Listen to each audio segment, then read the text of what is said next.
نام سے تلاوت سے سورہ الحق کی تلاوت فرمائے مرحوم اپنی کی سارے سال کی زندگی سے جناب علی حیدر صاحب کی والدہ محترمہ اور شب جمعہ ہے شب مغفرت تمام مومنین اہل بیت کے چاہنے والے جو دار خانے سے جا چکے ہیں سب کی مغفرت کے لیے سب کے درجات کی بلندی کے لیے سب مل کر سورہ فاتحہ کی تلاوت بسم اللہ الرحمن الرحیم الحمد للہ رب العالمین الرحمن الرحیم مالک یوم الدین ایاک نعبد و ایاک نستعین اهدنا الصراط المستقیم صراط الذین انعمت علیہم غیر المغضوب علیہم ولا الضالین اللهم اغفر للمؤمنین والمؤمنات والمسلمین والمسلمات الأحياء منهم والأموات تابع اللهم بيننا وبينهم الخيرات إنك مجيب الدعوات إنك على كل شيء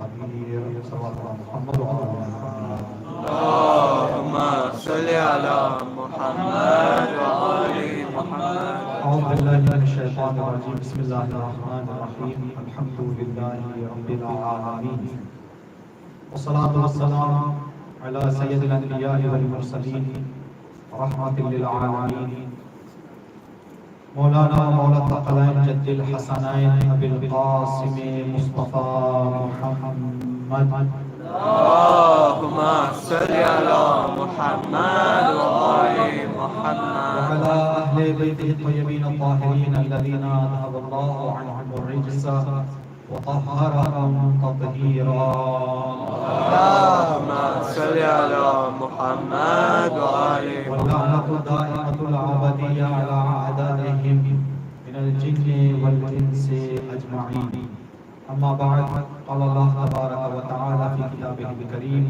بسم الله الرحمن الرحيم والفجر وليال عشر اس مجلس کی قبولیت کے لیے اس لمحے تک جو کچھ ہم نے ذکر اہل بیت اپنی زندگی میں انجام دیا ہے سب کی قبولیت کے لیے بچی ہوئی زندگی میں اپنی زندگیوں میں یہ توفیقات شامل حال رہنے کے لیے زندگی کے آخر لمحے تک ہماری اولاد اور نسلوں میں اس در سے متصل اور منسلک رہنے کی توفیق اور سعادت نصیب ہونے کے لیے ہم سب کی عاقبت بخیری کے لیے ہماری اور ہمارے اولاد کی انحرافات سے حفاظت کے لیے کائنات کی تمام مشکلات کا حل مولا امام کا ظہور ہے مولا امام کے ظہور سے کائنات کی تمام مشکلات کے بناوا اور برطرف ہونے کے لیے صلوات علی محمد و آل محمد اللهم صل على محمد وآل محمد. مجلس جو سلسلہ وار ہماری چل رہی ہے بعد محرم اور محرم سے بھی آپ حضرات کے ذہنوں میں موضوع ہے عاشور سے ظہور تک. اسی موضوع کے تحت آج ایک گفتگو آپ کی خدمت میں عرض کرنے کی کوشش کریں گے. ہم نے گزشتہ مجلس میں آپ سے وعدہ کیا تھا کہ امام سجاد علیہ السلام سے جب پوچھا جاتا تھا کہ مولا تکلیف آپ حضرات کو اس راہ کربلا میں سفر کربلا میں سب سے زیادہ کہاں ہوئی تو امام شام کا نام لیتے تھے. وجہ کیا ہے؟ جبکہ کربلا میں شہادتیں ہوئی ہیں، کربلا میں خیام جلائے گئے ہیں، کربلا میں بہت مصیبتوں کی انتہا ہو گئی ہے، اس کے باوجود بھی امام شام کا نام کیوں لیا کرتے تھے؟ اس کی وجہ کیا ہے انشاءاللہ آپ کی خدمت میں عرض کریں گے، لیکن اس لیے کہ ہمارا موضوع سے دور نہ ہو جائے ہم موضوع سے بھی جوڑ کر ایک نقطہ آپ کی خدمت میں عرض کریں گے، اسی نقطے کے تحت ساری گفتگو رہے گی انشاءاللہ. اور دوسری مناسبت جو اس مجلس کے لیے ایک ایصال ثواب کا بھی عنوان دیا گیا ہے، تو 3-4 جملے ایصال ثواب کے حوالے سے خدمت میں عرض کریں گے. ایصال کا معنی ہے پہنچانا، ایصال ثواب یعنی ثواب کا پہنچانا. جیسے ہم کہتے ہیں کہ دشمنان اہل بیت واصل جہنم ہو گئے، واصل یعنی چلے جانا، ایصال یعنی پہنچانا. تو کس کو پہنچایا جاتا ہے ثواب؟ جو زندہ ہو، ورنہ جو مٹ چکا ہو جس کا نام اس کے لیے تو کوئی چیز پہنچائی نہیں جاتی. تو یہ جو سلسلہ ہمارے درمیان ہے کہ اپنے مرحومین کے لیے ایصال ثواب جو ہم کرتے ہیں، یہ اس بات کی دلیل ہے کہ ہمارے مرحومین ہیں. یہ الگ مسئلہ ہے کہ ان کی زندگی کا کچھ طریقہ الگ ہو گیا ہے جس کی وجہ سے ہمیں نظر نہیں آتا. جیسے قرآن کریم کی آیت ہے لا تقولوا لمن يقتل في سبيل الله امواتا، جو انسان رائے خدا میں شہید ہو جائے اس کو مردہ نہ کہو، بل احیاء، زندہ ہے، وعند ربهم يرزقون، اللہ کے پاس سے رزق لے رہے ہیں، جبکہ سارے زندہ ہیں، سارے مرحومین زندہ ہیں۔ خصوصی طور پر خدا شہداء کے لیے کیوں یہ عرض کر رہا ہے کہ شہداء زندہ ہیں؟ اگر شہداء زندہ ہیں تو پھر کیوں نظر نہیں آتے، کیوں ملاقات نہیں ہوتی ہماری، کیوں ان سے ہم ملتے نہیں ہیں؟ اس کے لیے اگر ہم توجہ کریں تو ایک سائنس کے اعتبار سے یہ نقطہ بتایا جاتا ہے کہ انسان کے علم جو داخل ہوتا ہے انسان کے ذہن میں 5 راستے ہیں۔ آنکھ سے علم انسان کے ذہن تک پہنچتا ہے، کان سے سن کر، دیکھ کر، سونگھ کر، چکھ کر، مس کر کے، چھو کر، یہ 5 راستے ہیں جن راستوں سے انسان کے ذہن میں علم جاتا ہے۔ ان 5 راستوں کی بھی ایک محدود مقدار ہے، سمجھیں؟ ابھی آپ کی خدمت میں ہم عرض کر رہے ہیں تو مطالب آپ کے کانوں میں آواز پہنچ رہی ہے اور آپ سن رہے ہیں۔ جو سمجھیں مثال کے طور پر اپنے اپنے گھروں میں ہے کہ ہم کو ہماری آواز جا رہی ہے، اگر ہم لائف نہ دیکھ رہے ہیں تو جا رہی ہے نہیں جا رہی تو ہماری آواز نہیں جا رہی، کیا ان کے کان نہیں ہیں؟ پھر کیوں آواز نہیں جا رہی ہے ان کو؟ اس لیے کہ جو رینج ہے آواز دینے کا، اس رینج سے آواز ہے یا نہیں ہے؟ آواز ہے یا نہیں ہے؟ ہے۔ ان کو سنائی دے رہا ہے یا نہیں دے رہا ہے؟ نہیں دے۔ کیوں نہیں دے رہا؟ اس لیے کہ ایک کانوں کے سننے کی حد ہے، وہ حد ختم ہو گئی ہے، اس کے بعد پھر سنائی نہیں دیتا۔ اسی طرح سے دیکھنے کی بھی ایک حد ہے، چھونے کی اگر گرم ایک حد تک ہو تو ہم چھو کے اس کو پتہ لگے، ورنہ چھوئیں گے نہیں اس کو۔ ایک ہر چیز کی ایک حد ہوتی ہے۔ سائنس کہتی ہے چونٹیوں کی ہم سمجھتے ہیں کہ آواز نہیں ہے، چونٹیاں خاموش چلتی ہیں، نہیں، چونٹیوں کی آواز ہے۔ اگر چونٹیوں کی آواز نہ ہوتی تو حضرت سلیمان گفتگو نہ کرتے۔ حضرت سلیمان جب جا رہے تھے اپنے لشکر کو لے کے تو ایک چونٹی نے اپنے سارے ہاتھ کے نیچے چلنے والے چونٹیوں سے کہا کہ غاروں میں چلے جاؤ، انسان جب چلتے ہیں تو ہم لوگوں کو دیکھ دیکھ مسل کے چلے جائیں گے۔ جیسے ہی چونٹیاں بھاگنا چاہ رہے تھے سوراخوں کی طرف، حضرت سلیمان نے سردار کو کہا کہ رک جاؤ۔ جواب تو آپ کیسے سمجھ گئے کہ ہم آپ کو کچل دیں گے، مسل دیں گے؟ کہا کہ دیکھ چکے ہیں ہم۔ تو اگر چونٹیوں کی آواز نہ ہوتی تو حضرت سلیمان کہاں سے سنتے؟ لیکن حضرت سلیمان کی سننے کی طاقت انسانوں سے، نبی ہونے کی حیثیت سے بڑی تھی، سن لیے۔ چونٹیوں کی آواز اتنی زیادہ ہے کہ ہمارے کانوں کی رینج سے باہر ہے۔ جب ہمارے کانوں کی رینج سے باہر ہے تو ہے، لیکن ہمیں سنائی نہیں دیتی۔ جو شہداء ہیں وہ شہید ہونے کے بعد ان کی زندگی اتنی بڑھ جاتی ہے کہ ہمارے سمجھ سے باہر ہو جاتی ہے، لیکن سمجھ سے باہر ہے۔ ایسے نہیں کہ نہیں ہے، لیکن سمجھ سے باہر ہے۔ یہ جو مرحومین ہمارے جن کے لیے ہم ایصال ثواب کرتے ہیں، اور اللہ کا بہت بڑا یہ کرم ہے کہ ایصال ثواب کے لیے جو سنت ہمارے بزرگوں نے ڈالی ہے مجلسوں کی سنت ایک ایسی سنت ہے جس کے ذریعے سے انسان اپنے مرحومین کے لیے اتنا ثواب پہنچا سکتا ہے جتنا وہ سوچ بھی نہیں سکتا۔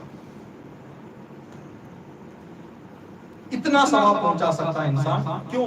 اس لیے کہ اس مجلس میں 2 ایسے کام ہوتے ہیں جو مرحوم کو اس کا ثواب پہنچتا ہے۔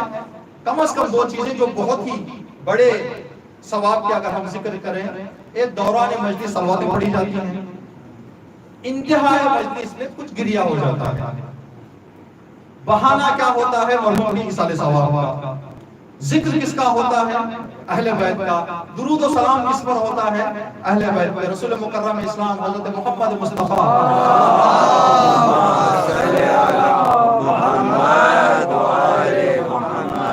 جب معراج پر گئے تھے سفر پہ، آپ نے دیکھا کہ ایک فرشتہ ہے جس کے ہاتھ کی انگلیاں اتنی زیادہ ہیں کہ آدمی سوچ نہیں سکتا، اور ساری انگلیوں سے، جیسے آپ نے دیکھا کچھ ایسے کیڑے ہوتے ہیں جن کے 100-200 پیر ہوتے ہیں، چلتے رہتے ہیں، وہ ان کو ایسا نہیں ہوتا کہ آگے کون سا جائے پیچھے، وہ نظم کے ساتھ چلتے رہتے ہیں۔ تو وہ جو فرشتہ ہے اس کی بے انتہا انگلیاں ہیں، اور ان انگلیوں میں وہ گن رہا ہے، حساب کر رہا ہے فرشتہ۔ تو پیغمبر اسلام نے جناب جبرائیل سے پوچھا کہ اے جبرائیل، یہ فرشتہ کون ہے اور یہ کیا شمار کر رہا ہے؟ اتنے ساری انگلیوں سے. کہا کہ یا رسول اللہ یہ فرشتہ بارش کا فرشتہ ہے اور اس کا کام ہے کہ کس زمین پر کتنے قطرے پانی گرے اس کا حساب رکھنا ہے. کس سرزمین پہ کس موسم میں کس دن میں کتنے قطرے گرے ہیں ان قطروں کا حساب رکھنا ہے. اس کو وہ قطرے گرتا ہے. پیغمبر اسلام نے اس فرشتے سے خطاب کر کے فرمایا کہ میں ایک آپ سے سوال کروں آپ جواب دے سکیں گے؟ کہا جی بسم اللہ یا رسول اللہ بتائیں آپ کا سوال کیا ہے؟ بارش کے قطرے آپ گن لیتے ہیں تو آپ کے پاس کوئی ایسی چیز ہے جو آپ گن نہیں سکتے؟ اتنا گن لیتے ہیں تو کوئی چیز ہے جو آپ نہیں گن سکتے؟ کہاں ایک چیز ہے جو میں نہیں گن سکتا. کہا کیا ہے؟ کہا جب محمد و آل محمد پر صلوات پڑھی جاتی ہے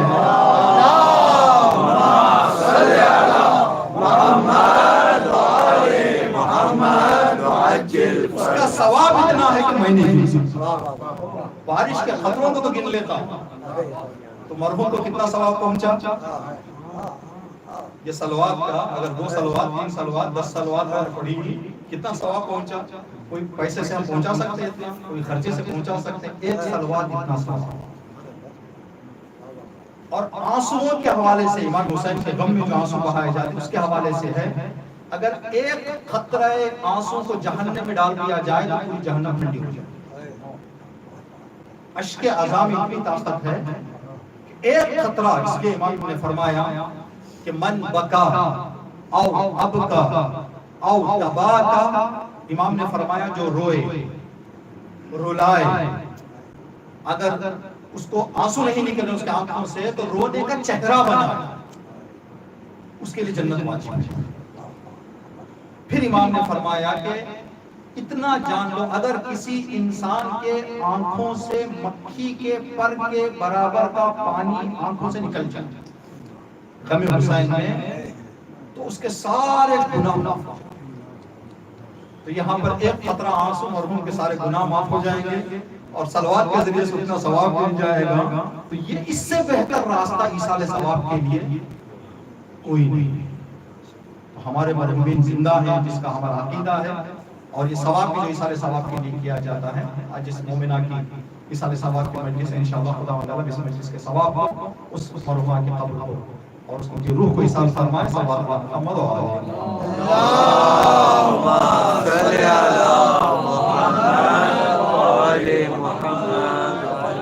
شام کے حوالے سے ایک شعر آپ کی خدمت میں پہلے عرض کریں گے.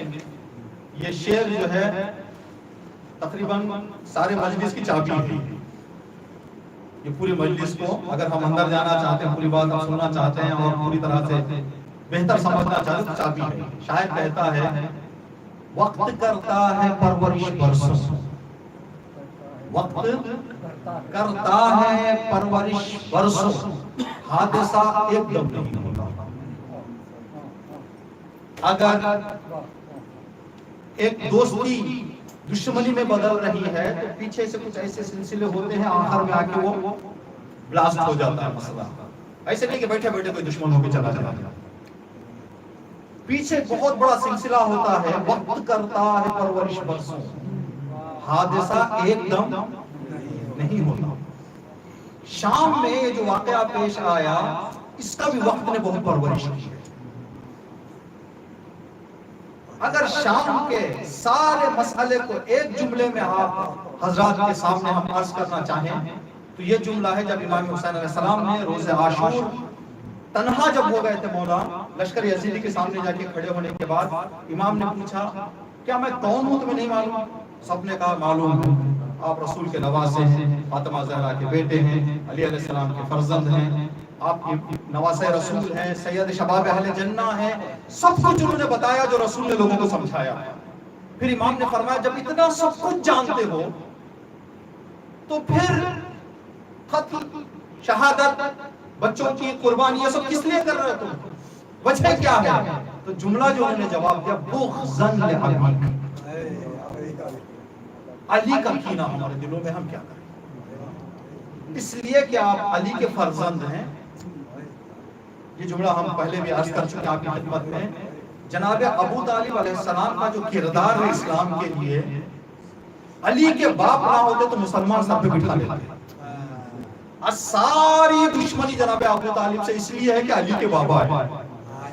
بغضاً لأبی، آپ کے بابا کا کینہ ہمارے دلوں میں ہے. یہی کینہ کتنا خطرناک مسئلہ ہے یہ. خدا نہ کرے ہماری زندگیوں میں شامل ہو جائے. ابھی آپ دیکھیں گے کہ کیا کیا اس کے نتیجے ہوتے ہیں. کینہ ایک ایسی بڑی بلا ہے جو انسان کی زندگیوں کو جہنم بنا دیتا ہے. چاہے گھر ہو. آیت اللہ محسن قراد حفظہ اللہ نے ایک خوبصورت جملہ کہا تھا. فرمایا کہ اگر دیکھنا چاہتے ہو کہ کون سا گاؤں، کون سا گھر، کون سا رشتہ جنت ہے، کون سا رشتہ جہنم ہے، کون سے تعلق جنت ہے، کون سے تعلق جہنم ہے، تو قرآن کا ایک فارمولے کو ٹیسٹ کر لو. قرآن کے فارمولے کو سامنے رکھ لو. قرآن کریم میں اللہ نے جنت میں جانے والوں کو اور جہنم میں جانے والوں کا واقعہ بیان کیا ہے. جب جنت والے جنت کے اندر جائیں گے تو کیسے جائیں گے، جہنم والے جہنم میں جائیں گے تو کیسے جائیں گے. جو لوگ جنت میں داخل ہو چکے ہیں، جب کوئی نیا جنت میں آئے گا، نیا مومن جنت میں داخل ہوگا، تو جو پہنچ چکے ہیں وہ لوگ ان کو سلام کر کے خوش آمدید کہیں گے. سلام علیکم بما صبرتم. پہلے فرشتے سلام کریں گے جو دروازے پہ کھڑے ہوں گے. اندر جائیں گے تو مومنین سلام کریں گے، خوش آمدید، آپ بھی کامیاب ہو گئے، آپ بھی سعادت نصیب ہو گئی جنت میں آنے کی. لیکن جہنم کے بارے میں بتایا گیا ہے کلما دخلت، جو بھی انسان پہلے جا چکا ہے دوسرا آئے گا تو لعنت اختہا، جو پہلے جا چکا ہے خدا کی لعنت ہو تم پر آؤ، جو ہمارے ساتھ آ گئے. ادھر سلام ہوگا، ادھر لعنت ہوگی. یعنی ادھر لڑائی جھگڑے ہوں گے، ادھر پیار محبت ہوگی. جس گاؤں میں پیار و محبت زیادہ ہے سمجھو کہ وہ جنتی گاؤں ہے. جہاں لڑائی جھگڑے زیادہ ہے سمجھو جہنم ہے، چاہے وہ اس دنیا کا کوئی بھی نام دے لو اس کو. اگر کسی گھر میں پورے بھائی محبت سے رہ رہے ہیں، گھر جنت. اگر بھائی ایک دوسرے کو لعنت، ایک دوسرے کی توہین، ایک دوسرے کی نفرت، تو جہنم ہے. لعنت اختہا، ایک قوم ایک حصہ دوسرے حصے کو برا بھلا کہے تو جنت نہیں ہے. وہ قرآن کہہ رہا ہے. تو شام میں کینہ ایک ایسا خطرناک مسئلہ ہے. ابتدا میں کچھ باتیں آپ کی خدمت میں عرض کر دیں. کینہ اگر ہم دیکھیں بہت ہی پیاری مثال دی گئی ہے. معمولاً کینہ رکھنے والا کیا کرتا ہے، مثال کے طور پر حقیر کے دل میں کسی کی نفرت آ گئی. جب ہمارے دل میں کسی کی نفرت آ گئی تو آگے والے کو پتا ہے کہ میں اس سے نفرت کر رہا ہوں. کئی ایسے لوگ ہیں جن سے ہم جل رہے ہیں اس کو ہی نہیں معلوم کہ ہم سے جل رہے ہیں. ہم اندر ہم خود پریشان ہیں، لیکن جس سے ہم پریشان ہیں، جس آدمی کو کی وجہ سے اس بندے کو خبر ہی نہیں ہے کہ ہم پریشان ہیں. ایسے بہت سارے واقعات ہیں، بہت سارے. اس لیے ایک خوبصورت جملہ بتایا گیا، اگر ہم چاہتے ہیں اپنی زندگی کو آگے لے کے جائیں سکون سے، جو کام ہم کر رہے ہیں اپنے کاموں کے ذمہ دار ہم ہیں، دوسروں کی فکروں کی ذمہ دار نہیں ہیں.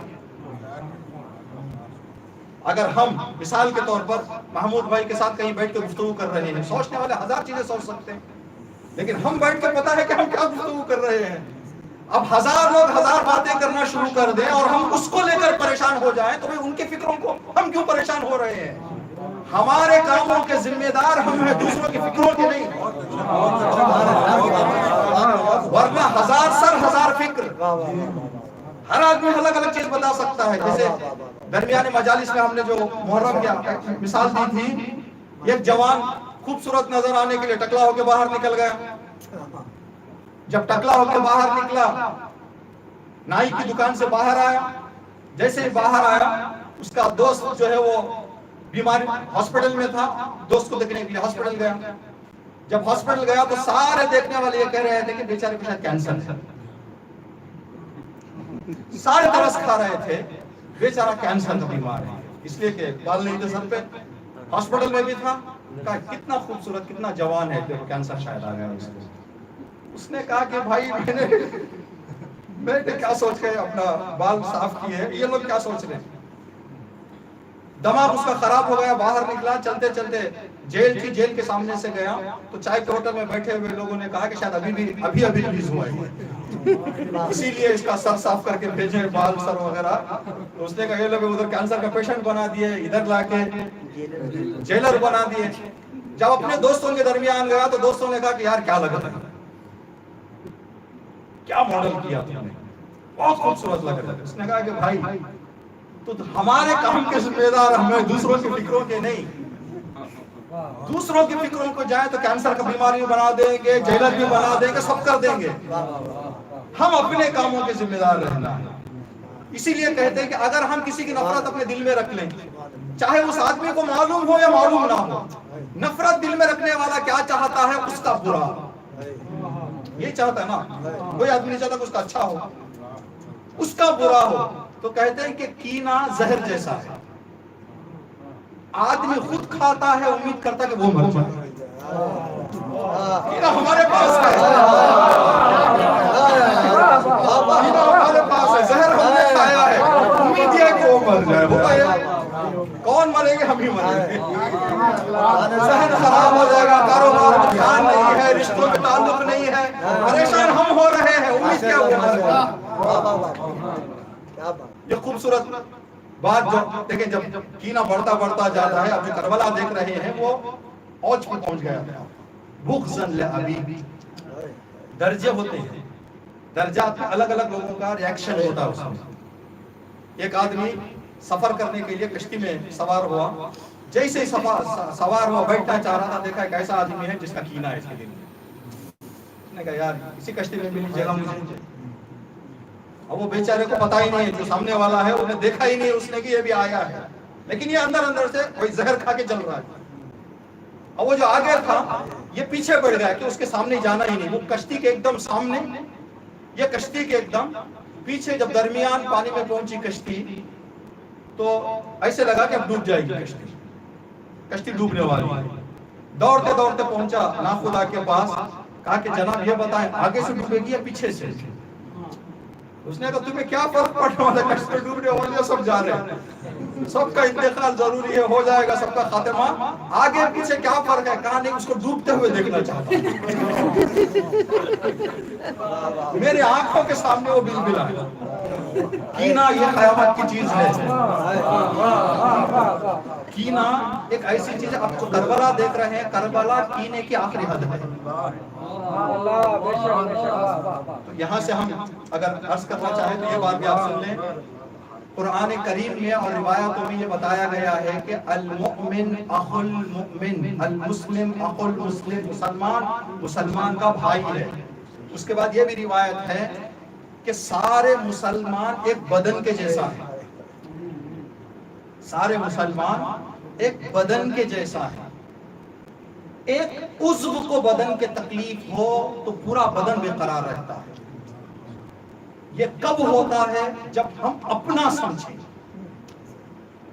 آپ نے دیکھا، تجربہ بھی کیا آپ نے، آپ اپنے بچے کو مجلس میں آیا، آپ کا بچہ لیٹ گیا، سو گئے، آپ کاندھے پہ اٹھا کے سیڑھیوں میں اتر رہے ہیں، ٹیکسی تک بھی لے کے جا رہے ہیں، ٹیکسی پر بھی اپنے بچے کو کاندھے پہ رکھا ہے، ٹیکسی سے نیچے آ گئے، گھر تک بھی لے کے گئے بچے کو. بھائی کیا آپ کا کاندھا نہیں درد نہیں دے رہا ہے؟ درد دے رہا ہے، تکلیف نہیں ہو رہی آپ کو؟ سہتے ہوئے، صبر کرتے ہوئے انسان لے کے جاتا ہے، اس لیے کہ اپنا. وہیں پر کسی بھتیجے کو اٹھا کے لے کے چلا جائے آدمی، اٹھائے گا، کہا اٹھ بیٹا چلو ٹیکسی آ گئی نیچے، چلو مجلس ختم ہو گئی. جب اپنا نہیں سمجھتا تو اٹھا دیتا ہے، جب اپنا نہیں سمجھتا، اگر اپنا سمجھے تو اٹھا کے لے جاتا ہے انسان. اتنا فرق ہو جاتا ہے. اگر ہم پورے مسلمان، سارے شیعہ، سارے عزادار ایک بدن ہے، ایک کی عزت میری عزت ہے، ایک کی بے عزتی میری بے عزتی ہے. اگر اس اعتبار سے ہم دیکھیں تو کسی پر ہم آج کیا ہو رہا ہے ہمارے معاشرے میں، کیا ہو رہا ہے ہمارے درمیان؟ ہر انسان دوسرے کو شک کی نگاہ سے، گمان کی نگاہ سے. یہ بلائیں جو آ گئی ہیں، یہ کینہ ہے جو نظر نہیں آتا. اندرونی جو کیڑے ہیں، یہ کیڑے اثر کرتے ہیں. اگر آپ یہ سوال کا جواب دیں، کیا کبھی آدمی تصور کر سکتا ہے آدمی اپنے آپ سے کینہ رکھے؟ اپنے آپ سے کوئی کینہ رکھ سکتا ہے؟ کہیں کہ میں میرے ہاتھ کا دشمن ہوں، میرے پیر کا دشمن ہوں، کہیں اسے بدن جب ہو گیا پورا اسلام تو کسی کا کینہ نہیں ہونا چاہیے. اگر ہم نے کینہ رکھ لیا ہے تو مطلب ہمارے بدن کا وہ حصہ نہیں ہے. اگر پورے اسلام کو ایک جسم میں دیکھنا چاہتے ہو تو کربلا میں دیکھیں. کربلا میں جسم 72 تھے، جسم ایک تھا. آپ بتائیں، کوئی جب آدمی کا بدن ہوتا ہے تو یہ نہیں کہتا میرا پیر پہلے جائے ہاتھ بعد میں جائے، نہیں، بدن پورا ساتھ جاتا ہے. شہداء ایک دوسرے پر قربان ہونے کے لیے جھگڑتے تھے، اس لیے کہ بدن ہے. جب بدن مان لیا جائے تو پھر وہاں پر یہ نہیں ہوتا کہ وہ پہلے جائے بعد میں جاؤں، وہ نہیں، سب ایک ہے. امام حسین علیہ السلام نے جو کام کیا، ایک بہت خوبصورت جملہ جو کہا گیا ہے، کربلا میں سر 72 تھے، عقل ایک تھی. کب ہوتا ہے یہ؟ جب کینہ ہٹ جائے، جب سب کچھ اپنا مانا جائے تو سر 72 ہوتے ہیں، عقل ایک ہوتی ہے. جب امام کا ظہور ہوگا تو امام کے ظہور میں، یہ کربلا کی ہم نے آپ کی خدمت میں عرض کی، جب ظہور ہوگا امام کا تو امام کے ظہور کے بعد جو سب سے پہلا کام امام کریں گے، یذھب الشحناء عن قلوب العباد، لوگوں کے دلوں سے کینہ اٹھا کے پھینک دیں گے. پھر اس کے بعد مجلسیں ہوں گی پیار سے، رابطے ہوں گے پیار سے، کپڑے سے کپڑا اور چمڑے سے چمڑا نہیں، دل سے دل ملیں گے اس وقت. کب؟ جب کینہ چلا جائے. آپ نے سنا عاشور ظہور، جب عاشور میں بھی کینہ سے خالی تھا تو یہ اثر کربلا والوں نے انجام کیا. جب امام آئیں گے تو پہلا کام جو امام کریں گے، کینہ نکال دیں گے لوگوں کے دلوں سے. جو بھی امام کے لشکر میں شامل ہوگا اس کے دل سے کینہ ختم ہو جائے گا. صاف آدمی انسان، سب سے برابر، سب کو جسم سمجھ جائے گا تو کسی کو تکلیف نہیں دے گا، کسی کو اذیت نہیں پہنچائے گا انسان. اب آئے آپ کہ جو شام میں جو کینہ تھا، اس کینے کی جڑ شروعات میں جو راستے گئے ہیں، یہ جو کینہ تھا کربلا کا، اگر آپ کی خدمت میں عرض کریں 300 سال بعد پھوٹا ہے. اس کی جڑ 300 ساڑھے 300 سال پہلے کی. اس کینے کی جڑ کربلا اور شام کی 300 ساڑھے 300 سال پہلے کی، اور بھی شاید زیادہ. آپ دو شخصیتوں کو اپنے ساتھ ذہن میں رکھیں. ایک طرف ہے حسین ابن علی علیہ السلام، ایک طرف ہے یزید لعنت اللہ علیہ. یہ دونوں اگر ان کے رشتے کو دیکھیں، 5ویں 6ویں نسل میں جا کے ایک ہو جاتے ہیں. 6ٹھی 7ویں نسل ایک ہے. امام حسین علیہ السلام کا نام آپ حضرات معلوم ہے، پتا ہے. اگر پیچھے پیچھے جاتے رہیں، حسین ابن علی ابن ابی طالب ابن عبد المطلب ابن ہاشم ابن عبد مناف. جناب عبد مناف کو آپ اپنے ذہن میں رکھیں. یہ امام حسین علیہ السلام کا شجرہ. ادھر یزید کو اگر دیکھیں، یزید ابن معاویہ ابن ابو سفیان ابن حرب ابن امیہ ابن عبد شمس ابن عبد مناف. یہاں پر ایک آدمی زیادہ ہے سلسلے میں، یہاں پر 6 ہیں امام حسین کے سلسلے میں، یہاں پر 7، لیکن دونوں جا کے عبد مناف میں مل جاتے ہیں. عبد مناف کے 2 بیٹے، ایک بیٹا ہاشم، ایک بیٹا عبد شمس. ہاشم کی نسل امام حسین، عبد شمس کی نسل یزید. اسی لیے جو آگے کہتے تھے وہ رشتہ ہے.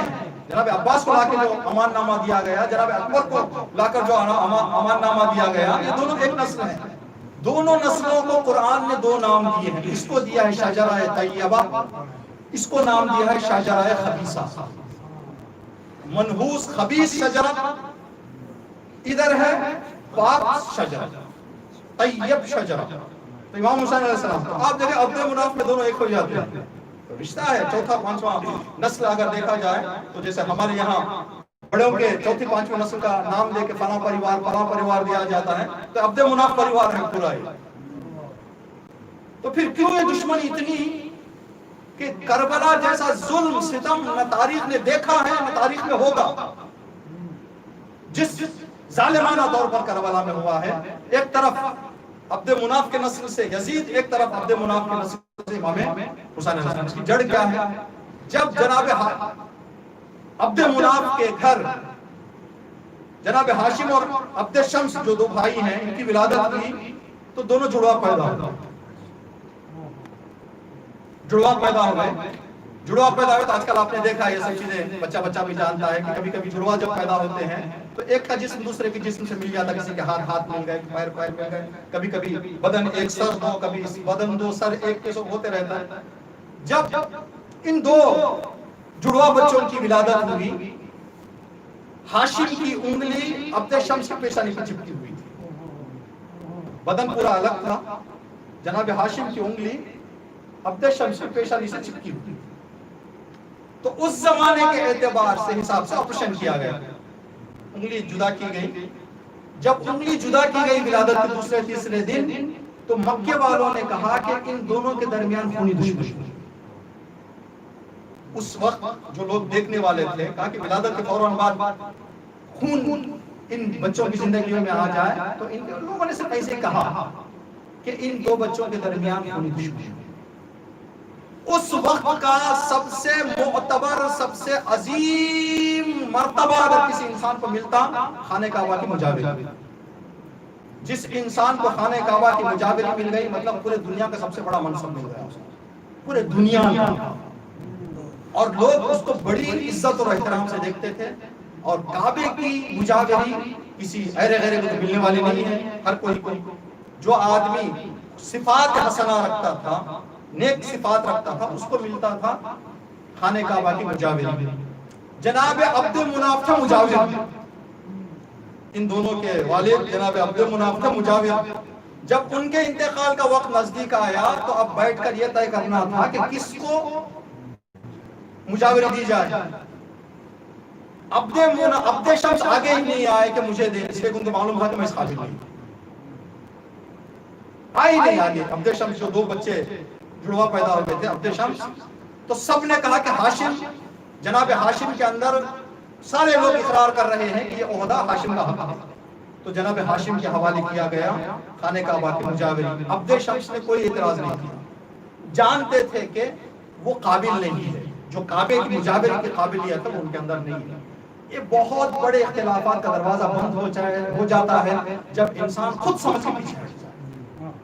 جہاں سمجھ کے بھی آدمی قدم آگے بڑھاتا ہے, جھگڑوں کا دروازہ بند ہوتا ہے. یہاں پر اگر عبد شمس تھوڑا سا وہاں جھگڑتے تو مسئلہ وہیں خراب ہو جاتا. لیکن عبد شمس نے دیکھ لیا کہ نہیں, میں اس قابل نہیں ہوں.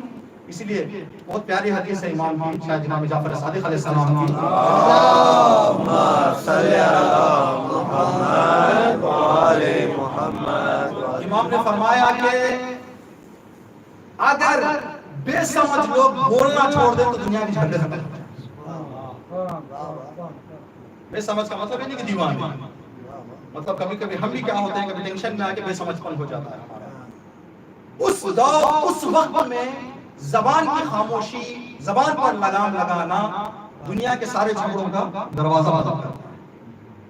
جب آدمی غصے میں, جب آدمی ناراضگی میں, جب سوچے بغیر گفتگو کرنا شروع کر دیتا ہے تو ایسے ایسے مسائل شروع ہو جاتے ہیں. جیسے آج آپ دیکھ رہے ہیں پاکستان کا جو مسئلہ بنا ہے, چاہے وہ جان کے ہو چاہے انجانے ہو, جو بھی ایک ایسا مسئلہ بنا ہے جو سب کے ناک میں دم کر بیٹھا ہے.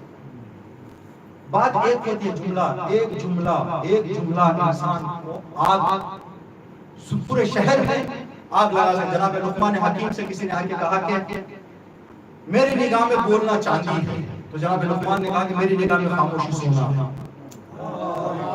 اگر بولنا چاندی ہے تو خاموشی سونا. ہر جگہ بولنا. اللہ اکبر. اہل بیت علیہ السلام کے کارنامے کو اگر آپ دیکھیں, جناب عباس علیہ السلام, امام سجاد علیہ السلام کربلا سے نکل کر کوفہ پہنچنے تک امام سجاد ایک جملہ بتایا جو امام سجاد نے کہا کہ جب ہے کوئی چلانے والا تو ہر ایک کو اپنے قابلیت دکھانے کی ضرورت نہیں ہے. قابلیت ہی کیوں نہ ہو, جب 4-5 آ جاتے ہیں تو پھر وہاں پر پریشانیاں کا سامنا کرنا پڑتا ہے. جب ایک آدمی صحیح سے کام کر رہا ہے تو آدمی اس کو پوری راحت دے. اب دوسرے جب تک امام حسین علیہ السلام زندہ تھے, امام سجاد کی ایک حدیث ایک جملہ نہیں ہے.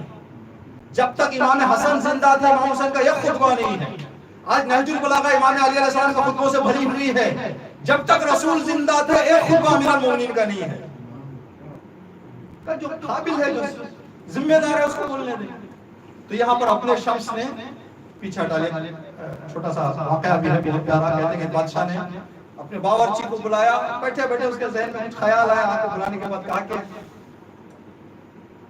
ایک گوسفند, ایک بکرا ذبح کرو. بکرا ذبح کر کے تم ایکسپرٹ ہو, باورچی ہو, تو معلوم ہے کہ بکرے کے بدن کا کون کون سا حصہ جو لذیذ ہوتا ہے. تمہاری نگاہ میں جو سب سے بڑا لذیذ حصہ ہے اس حیوان کے بدن کا, اس کو تیار کر کے سالن کچھ بھی بنا کے لاؤ, مزیدار بنا کے. تو اس نے کہا جی کل میں آپ کی خدمت میں حاضر ہوں. تو جب دوسرے دن پہنچے وہ کھانے کے میز پہ بیٹھے تو دیکھا کہ گوسفند کی زبان رکھی ہوئی ہے. گوسفند کی زبان رکھی ہوئی ہے. کھا لیا. اس نے کہا کہ باورچی نے کہہ دیا تھا کہ سب سے فائدہ مند, سب سے بہترین حصہ. اس نے کھانے کے بعد پھر ان کے ذہن میں خیال آیا کہ سب سے خطرناک حصہ پکا کے لائیں گے. دوسرے دن میں زبان حاضر کیا. کہا کہ بھائی کیا ہے, خطرناک ہے یا فائدہ مند ہے؟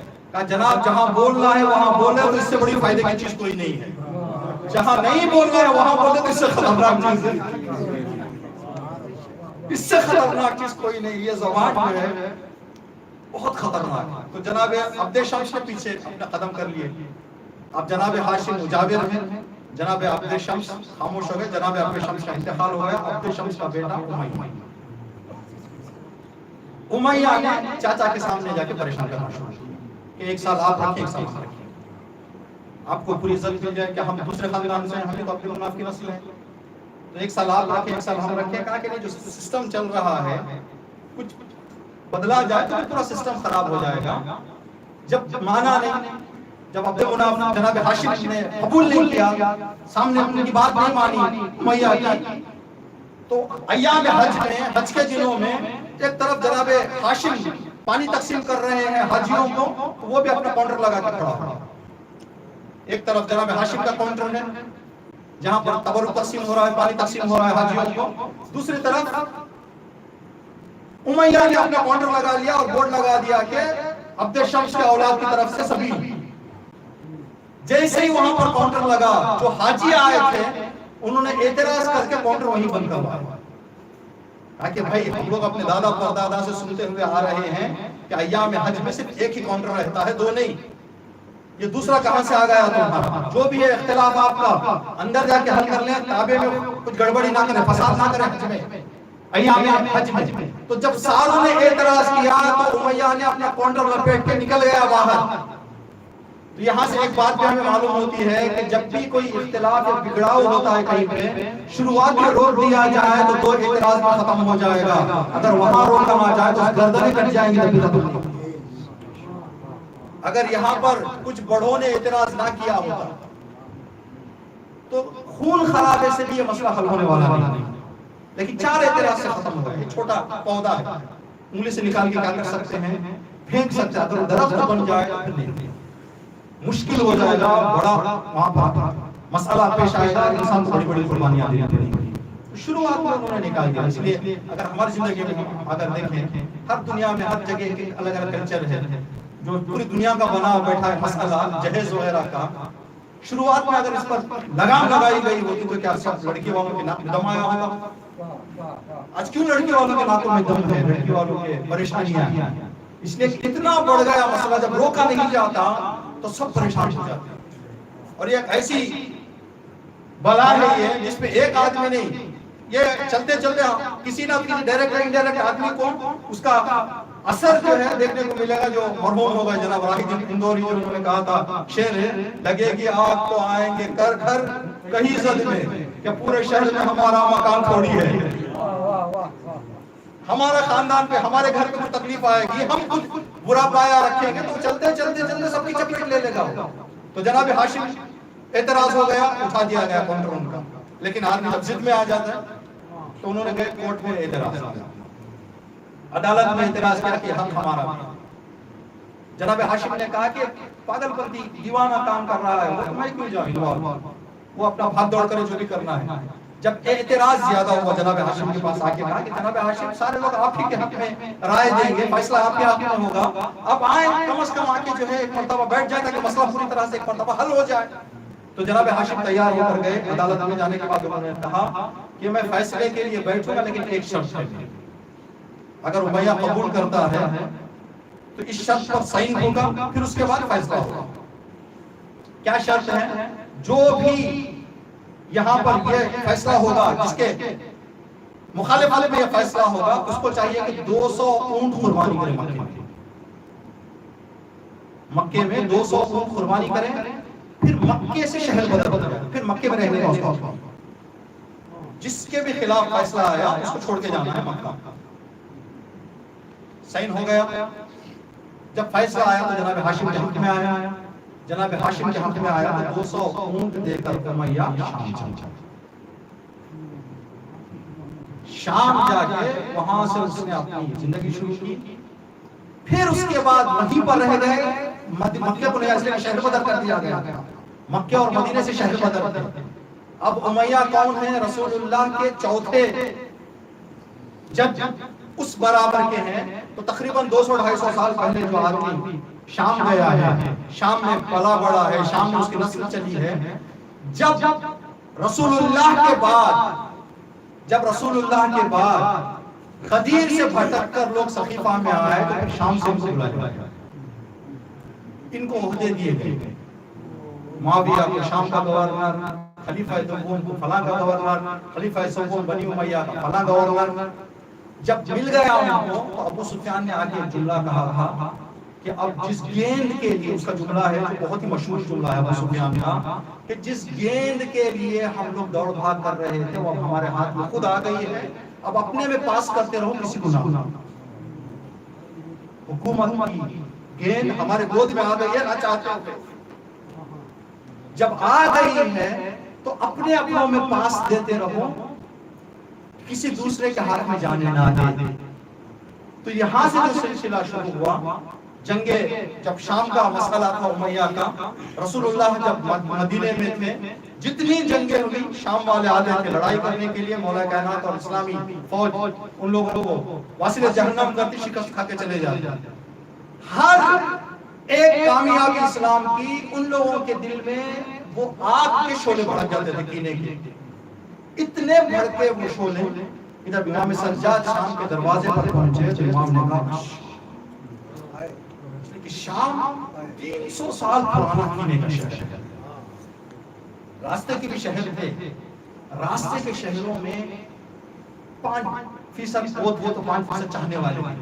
کبھی کبھی جس شہر سے جانے کا ارادہ ہوتا تھا پورے گاؤں والے مل کر کہتے تھے کہ اگر امام حسین کے قافلے کو اس شہر سے لے کے اور بے عزتی کے ساتھ کیا ان کا احترام نہ کیا جائے تو ہم ظالموں کی گردنیں کاٹ دیں گے، قافلہ دوسری جگہ سے چلا جائے۔ ہر جگہ کچھ نہ کچھ چاہنے والے ہوتے تھے، لیکن جب شام کو پہنچے، شام ایک وہ شہر ہے جہاں پر اگر ہم کہیں تو 99% سنا۔ اب یہاں آپ اس بات کو اپنے ذہن میں رکھیں، مسائل کو سنیں کہ بچوں پر پتھر برسائے گئے، گرم پانی ڈالا گیا، شعلے ڈالے گئے۔ وہ لوگ اللہ اکبر، ایک رسول اللہ کے صحابی ہیں جن کا نام ہے سعد بن سہل ساعدی۔ بیت المقدس حج کرنے کے بعد بیت المقدس جو شام کو جانے کا راستہ ہے، بیت المقدس کی زیارت کرنے کے واسطے صحابی رسول مکے سے باہر نکلے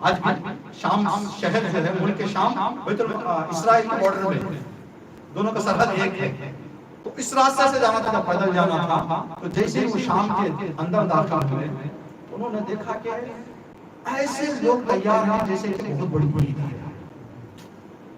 بہت بڑی عید ہے، ایسے لوگ پورے شہر شام والے تیار ہیں۔ جناب سہل کہتے ہیں کہ میں نے حساب کتاب کیا کہ آج کون سا دن ہے، کون سی تاریخ ہے، کس حساب سے بھی جو ہے کوئی عید نہیں بن رہی ہے۔ جب میں نے دیکھا کہ کوئی عید نہیں ہے آج، بچے جھوم رہے ہیں، خواتین ایک دم نئے کپڑے پہن کر ایسے جیسے دلہنیں بنی بیٹھی ہیں، سارا شہر چراغ لگا دیے گئے ہیں، روشنی لگا دی گئی ہے، بہت بڑی عید کا سما ہے، ماحول ہے۔ جناب سعد کہتے ہیں کہ میں قریب پہنچا، 4-5 لوگ کھڑے ہو کر ایک جگہ بات کر رہے تھے، میں نے ان سے جا کے پوچھا کہ بھائی آج کون سی عید ہے یہاں، مجھے خبر نہیں ہے۔ کہا کہ نہیں آج کوئی عید نہیں ہے۔ کوئی نہیں. پھر یہ سب تیاری کس لیے؟ تاکہ یہ تیاری کس لیے جاننا چاہتے ہو؟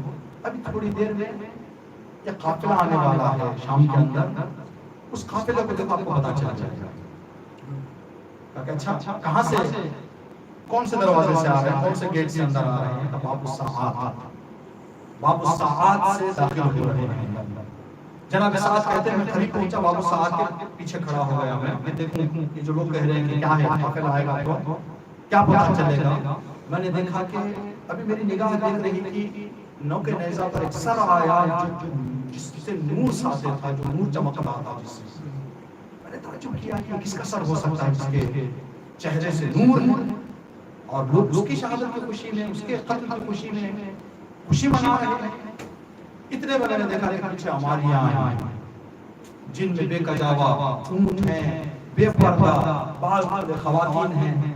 مجھ سے وہ منظر دیکھا نہیں گیا تو میں نے لوگوں سے پوچھا کہ بھائی کس گھرانے کے اسیر اور کس گھرانے کے قیدی ہیں. کسی نے کہا کہ یہ آل محمد کے قیدی ہیں، صحابی رسول تھے، جانتے تھے کہ مدینے میں کیا مقام تھا. جیسے ہی سنا کہ آل محمد کے قیدی ہیں تو امام حسین کے سر کے قریب جا کر کہنے لگے کہ اے سر مجھے یہ بتا کہ تم کون ہو. میرے دل میں تڑپ پیدا ہو گئی ہے، آپ ہیں کون؟ سر سے جواب دیا السلام علیکم یا صاحب، اے صحابی رسول اللہ کے صحابی، انا صدیق رسول اللہ، میں رسول کا نواسا ہوں، میں فاطمہ کا لاڈلا ہوں، میں علی کا بیٹا ہوں. جناب سعد کہتے ہیں کہ میں نے سر پیٹنا شروع کر دیا، لیکن حالات ایسے تھے کہ اپنی جان کے خطرے کو دیکھتے ہوئے خاموش ہو گیا، میں زیادہ نہیں کر سکتا. اسی اثناء میں قافلہ اندر جا رہا ہے. امام سجاد علیہ السلام دروازے پہ پہنچے شام کے تو ایک شامی بوڑھا دروازے پہ آ کر کہنے لگا کہ اللہ کا لاکھ لاکھ شکر ہے جس نے آپ کو ختم کیا. امام سجاد نے ضعیف کی زبان سے جملہ سنا، کہا کہ چچا جان آپ قرآن پڑھتے ہیں؟ مسلمان قرآن نہیں پڑھوں گا، میں قرآن پڑھتا ہوں. کہا کہ آپ نے قرآن میں یہ آیت پڑھی اللہ اسألکم علیہ اجرا الا المودۃ فی القربى، کہ رسول اللہ نے کہا تھا کہ میں تم سے کچھ نہیں مانگتا، جو کچھ میں نے تمہارے لیے اسلام پہنچایا ہے، ہدایت دی، یہ کچھ نہیں چاہیے، صرف میرے قربا سے، میرے گھر والوں سے مودت کر دو. کہاں میں نے سنا ہے یہ بھی آیت آپ نے سنی ہے انما یرید اللہ لیذھب عنکم الرجس اہل البیت ویطہرکم تطہیرا. ہاں میں نے سنی ہے. قربا کون ہے معلوم کا نہیں، اہل بیت کون ہے معلوم ہے، جس کو اللہ نے سند کی ہے کہ طہارت کا نہیں. ہم قربا ہیں، ہم اہل بیت آئے کہ تطہیر کے اہل بیت ہم ہیں. قربا کے آئے قربا میں جو قربا ہے وہ ہم ہیں. عزیزان کے نام دیکھیں سرزمین شام میں رہتے ہوئے جب دل کینے سے خالی تھا تو امام سجاد چاہتے کلمہ پڑھا کہ مولا معاف کیجیے، مجھے بہکا دیا گیا تھا، مجھے غلط ہدایت دے دی گئی، مجھے بتایا گیا کہ باغی آ رہے ہیں، مجھے بتایا گیا کہ خارجی آ رہے ہیں، حکومت کے خلاف نکلنے والے آ رہے ہیں. امام نے فرمایا نہیں، ہم اہل بیت رسول ہیں، ہم قربا ہیں. ضعیف اپنے ضعیفی میں یزید پر جا کر حملہ کیا، یزید کی سپاہیوں نے وہیں پر اس کو قتل کیا. ضعیف کی دربار شام میں شہادت.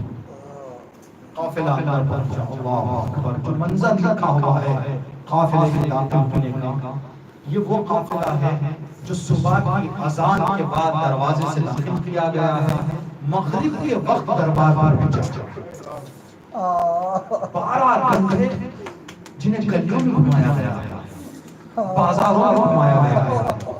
امام سجاد کو 3 مرتبہ کہتے ہیں شام اس وجہ سے. امام سجاد کہتے ہیں کہ ظالموں نے ایک بازار تھا جہاں پر غلاموں کو خریدا بیچا جاتا تھا، ہم لوگوں نے لے جا کر وہاں پر بٹھا دیا اور ان کا ارادہ یہ تھا کہ ہمارے بچوں کو بیچ دیا، لیکن اللہ ہماری حفاظت کر رہا تھا. لیکن وہاں پر بیٹھنا ہمارے لیے شہادت سے کم نہیں تھا. غلاموں کو بیچنے کی جگہ پر بیٹھایا جائے، سید سجاد کو، سید کبریٰ کو، ام کلثوم کو، سکینہ کو، کوئی بھی ظالم، کوئی بھی شخص بازار میں داخل ہوتا، سکینہ بھی زینب سے لپٹ جاتی، میں آپ کو دعوت چھوڑ کے نکل جاؤں گا. اللہ اکبر. امام سجاد فرماتے ہیں کہ صبح کی نماز کے بعد ہمیں دروازہ شام سے داخل کیا گیا، مغرب کی اذان ہو رہی تھی جب ہم دربار پہنچے۔ مولا اس سارے دن میں کیا کیا گیا؟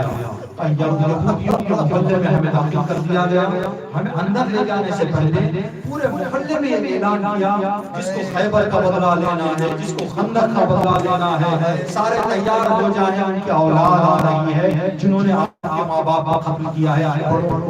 امام سجاد فرماتے ہیں میں نے منظر دیکھ کر آنکھ بند کر لی، لیکن حالات دیکھنے کے لیے کیا ہے، ایک مرتبہ میں نے آنکھ کھولی تو میری آنکھوں نے دیکھا کوئی ہاتھ نہیں تھا جو خالی ہر ہاتھ میں کچھ نہ کچھ تھا، لکڑیاں، پتھر۔ امام سجاد فرماتے ہیں جس کے ہاتھ میں کچھ نہیں تھا اس نے خاک اپنے ہاتھ میں اٹھا رکھی تھی اور گھروں کے اوپر سے ہم پر خاک سے۔ اب اس منظر سے گزر کر یہ سارے ستم دیکھ کر دروازے پر پہنچے اور کوئی آ کر یہ کہہ دے کہ خدا کا شکر ہے جس نے اس کو قتل کیا۔ کیا گزرے امام سجاد امام سجاد علیہ السلام 30 سال آنسو بہاتے تھے۔ جب منہال نے پوچھا مدینے میں کہ مولا آپ اب تک آنسو بہائیں، آنسو بہانے کے لیے حد ہوتی ہے، ہم آپ کے لیے وضو کا پانی لے کے آتے ہیں، اتنا آنسو بہاتے ہیں کہ پانی مضاف ہو جاتا ہے، دوسرا پانی پھر آپ کے لیے لایا جاتا ہے، مولا آپ کب تک اس طرح سے آنسو بہائیں گے؟ امام نے فرمایا کہ منہال تم نے انصاف نہیں کیا، کیا تم نے قرآن نہیں پڑھا، کہ یوسف کے غم میں یعقوب کی آنکھیں نہیں چلی گئی؟ کتنے بچے چلے گئے تھے یوسف کے؟ ایک کیا شہید ہو گئے تھے یوسف؟ نہیں، دور ہو گئے تھے۔ ایک یوسف جیسا بیٹا دور ہو جائے، یعقوب کے آنکھوں کے آنسو روشنی چلی جائے۔ میں نے اپنے آنکھوں کے سامنے 72 جنازے دیکھے۔ اللہ اکبر، اللہ اکبر۔ میں نے اپنے آنکھوں کے سامنے 72 دیکھے ہیں جو فخر یوسف تھے۔ پھر آپ کہہ رہے ہوں گے کیوں مولا آپ کی؟ ایک مرتبہ منہال امام سجاد کے ساتھ جا رہے ہیں، مدینے والوں نے دستور بنا لیا تھا تو خصاب تھے، جب دیکھتے تھے کہ امام سجاد آ رہے ہیں تو دکان بند کر لیتے تھے یا کپڑے اڑا دیا کرتے جانوروں کو۔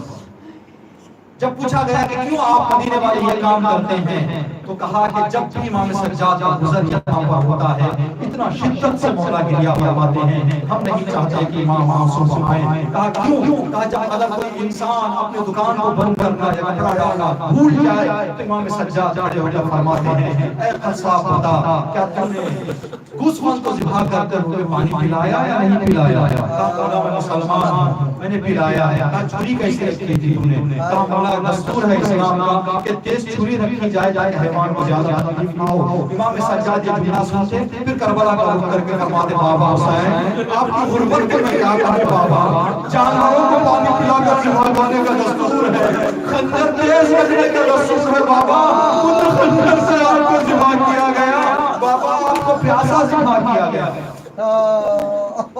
امام سجاد علیہ السلام ایک منظر دیکھنے کے بعد منہال نے پوچھا کہ مولا آپ کیوں گوشت پر ہاتھ نہیں لگاتے؟ ایک مدت تک کربلا کے بعد ایک ظالم کے واصل جہنم ہونے تک امام سجاد ہاتھ نہیں لگاتے تھے۔ جب پوچھا کہ مولا آپ کیوں حیوان کے بدن کا گوشت نہیں کھاتے تو امام نے فرمایا کہ منہال جو منظر میری آنکھوں نے دربار شام کے دروازے پر دیکھا ہے اگر تم بھی دیکھتے تو تم بھی عمل انجام دیتے۔ منہال امام حسین کا سر نیزے پر لے کر چھالا کرتے تھے، میری آنکھوں کے سامنے میرے بابا کا سر زمین پر گرتا، گھوڑوں کی ٹانگوں سے پامال ہوتا، تازہ خون میرے بابا کے چہرے سے آ جاتا۔ میں اس منظر کو دیکھ چکا ہوں تو میں کس طرح سے یہ کام کروں، میں کس طرح سے کوئی خوشی کا عمل انجام دوں۔ اللہ اکبر۔ امام سجاد علیہ السلام جب دربار شام پہنچے ہیں، صحیح کے لیے عمل انجام دیا، کینہ نہیں تھا لیکن محبت اہل بیت کی اسے ہدایت مدد دے دی گئی تھی۔ امام سجاد اندر پہنچے، کہتے ہیں جب اندر پہنچے جناب زینب نے سارے کلیزوں سے کہا کہ میرے سامنے حلقہ بنا لو، اس لیے کہ یہاں پر سارے بے غیرت ہیں، یہاں پر کوئی کسی کو شرم نہیں ہے، مجھے حلقہ بنا لو۔ جناب مرزا دیوار بن کر کھڑی ہو گئی، دوسری بیویوں نے جناب